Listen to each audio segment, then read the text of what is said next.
Everyday English Podcast by English Talking Today. Hello, and welcome back to English Talking Today. I'm Mary, and I'm so glad you're here. If you've been listening for a while, you know that this isn't just a show about learning English. It's about using English to transform your life. Today, we're diving deep into a topic that's all about change, growth, and the incredible power of your own mind. We're going to talk about how to rewire your brain to learn faster, change habits, and truly improve your life.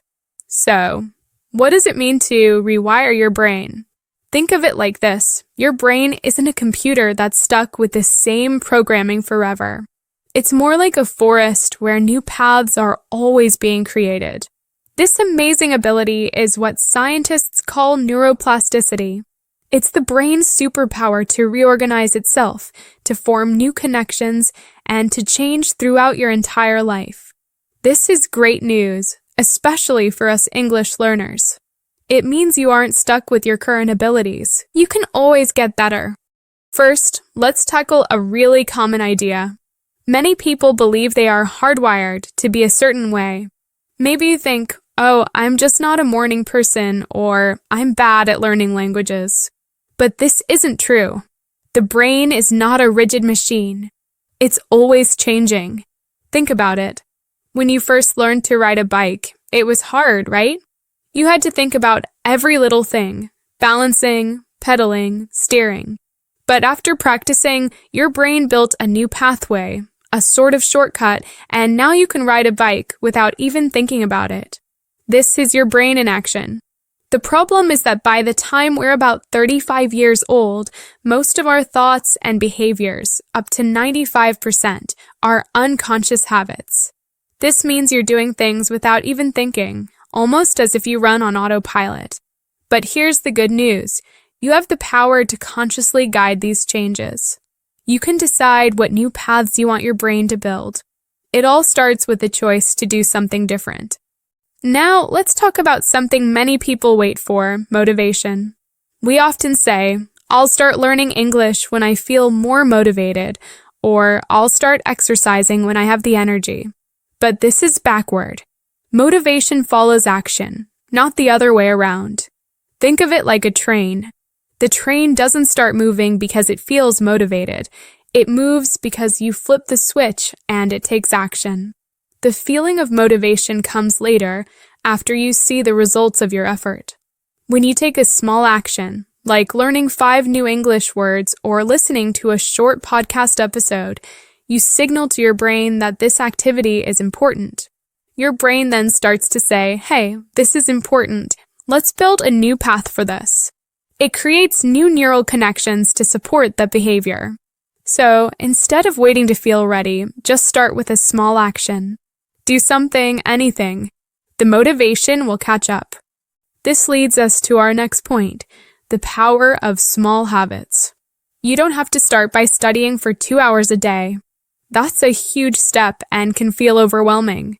Instead, try something tiny, something you can do for just 5 minutes a day. Maybe you commit to listening to 1 English song every morning, or maybe learn 1 new phrasal verb. These small, repeatable actions might not seem like much at first, but over time, they sculpt your identity. The more you repeat a behavior, the more your brain strengthens the neural pathways for it.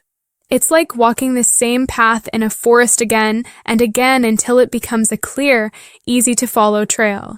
Soon, that behavior becomes automatic and easy. You're not just doing a habit, you're becoming a person who does that habit. You're not just studying English, you're becoming an English speaker. Another key part of rewiring your brain is focus and attention. Your brain builds pathways based on what you focus on. If you're always multitasking, checking your phone while you're trying to study, and living in distraction mode, your brain starts to wire itself for shallow thinking. It learns how to quickly switch between tasks, but never how to truly focus on one thing. To rewire your mind for deep learning, you need to engage deeply and repeatedly with what you're learning. For example, if you're reading a story in English, don't just skim it. Really focus on the words, the sentences, the meaning. Read it out loud. Take a few minutes to think about the story. This deep focus is what tells your brain, this is important. Let's build a strong, lasting connection here. Our emotions also play a huge role.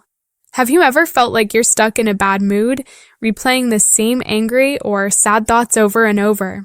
This is what we call an emotional loop. When you consistently respond with the same emotional reaction, it can turn into a personality trait.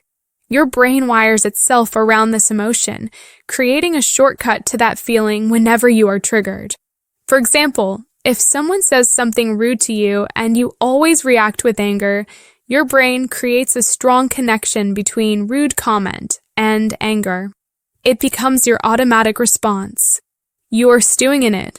To interrupt this cycle, you must shorten your emotional refractory period. This is the time it takes you to recover from an emotion. Instead of letting that anger last for hours, try to pause. Take a deep breath. Reflect. Ask yourself, why am I feeling this way? And then consciously try to redirect your thoughts. This simple act breaks the emotional loop and helps your brain build a new, healthier pathway. It's also important to remember that not all stress is bad. Short-term, controlled stress can actually be a good thing. Think of it like lifting weights. When you lift a heavy weight, you put stress on your muscles, and in response, they grow stronger.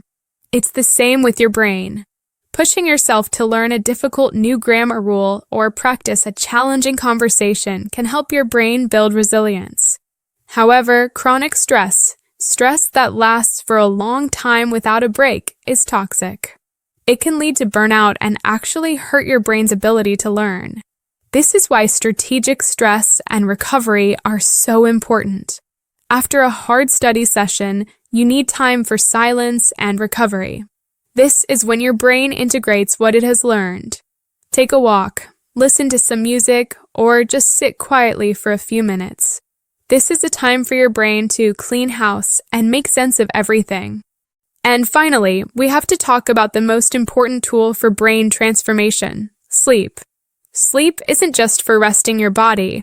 It's a biological necessity for your brain. During deep sleep, your brain works hard. It reinforces those new neural pathways you've been building all day.